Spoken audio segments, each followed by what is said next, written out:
মাগুর মাছ হয়তো আপনারা সচরাচর কালো রঙেরটাই খেয়ে দেখেছেন। আজকে আমি এই কমলা রঙের মাগুর মাছটাই রান্না করব।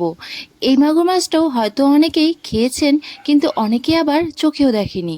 অনেকের কাছেই শুনেছি কালো রঙের মাগুর মাছটাই নাকি বেশি টেস্ট হয়, তবে এরকম করে রান্না করলে কিন্তু এই মাছটাও বেশ ভালো লাগে। মাছগুলোকে আমি একদম কেটে ধুয়ে পরিষ্কার করে নিয়েছি, আর এখানে আমি লবণটা দিয়ে দিয়েছি, সাথে এখন দিয়ে দিলাম হলুদ। এবার ভালো করে এগুলোকে মাখিয়ে নিচ্ছি। মাছগুলো ভালো করে লবণ হলুদ মাখানো হয়ে গেছে, এবার এগুলোকে ভেজে নেওয়ার পালা। এখানে আমি তেল দিয়ে দিলাম। তেলটা ভালোভাবে গরম না হওয়া পর্যন্ত অপেক্ষা করতে হবে, আর তেলটা এখানে বেশ ভালোভাবে গরম হয়ে এসছে। এবার এখানে আমি কিছুটা পরিমাণ মাছ দিয়ে দিচ্ছি। মাগুর মাছ কিন্তু অনেক বেশি ফুটতে থাকে, তাই একটু সাবধানে মাছগুলোকে ভাজতে হবে। যখনই মাছগুলোকে উল্টাতে যাবেন তখনই কিন্তু গ্যাসের ফ্লেমটাকে একদম লো করে তারপরে মাছগুলোকে উল্টে দেবেন, তাহলে দেখবেন তেলটা কোনোভাবেই ছিটে আসবে না।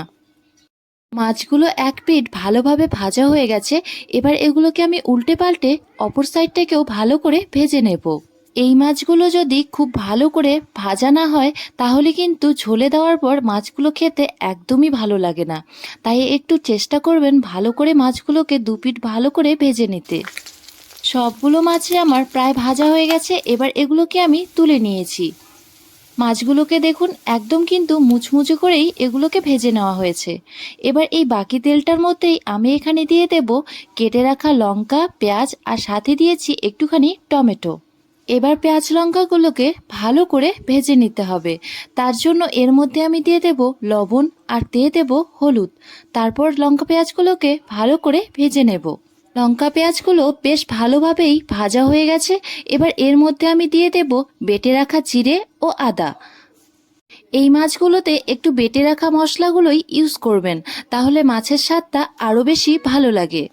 আর এই ঝোলের মধ্যে কিন্তু গোলমরিচের গুঁড়োটা অবশ্যই ইউজ করবেন। আমি এখানে 1 চামচের মতো গোলমরিচের গুঁড়ো দিয়ে দিয়েছি। এবার মশলাটাকে খুব ভালো করে কষিয়ে নেব। মশলাটা থেকে খুব ভালোভাবে তেল ছেড়ে দিয়েছে, এবার এর মধ্যে আমি দিয়ে দিলাম জল। জলটা ভালোভাবে ফুটে আসলে এর মধ্যে আমি ভেজে রাখা মাছগুলো দিয়ে দেব। মাছগুলোকে দেওয়ার পর আরেকটুখানি ফুটিয়ে নিলেই ব্যাস রেডি হয়ে যাবে আমার কমলা রঙের মাগুর মাছের এই ঝোলের রেসিপি। মাগুর মাছটাকে আপনারাও এভাবেই রান্না করার চেষ্টা করবেন, এটা দেখবেন খেতে কিন্তু ভীষণ ভালো হয়। আজকের এই রেসিপিটি আপনাদের যদি ভালো লেগে থাকে তাহলে ভিডিওটি লাইক করে শেয়ার করে দেবেন, আর আমার পেজটিতে নতুন হয়ে থাকলে পেজটি ফলো করে পাশে থাকবেন। দেখা হচ্ছে নেক্সট একটি ভিডিওতে। ততক্ষণে ভালো থাকবেন, সুস্থ থাকবেন।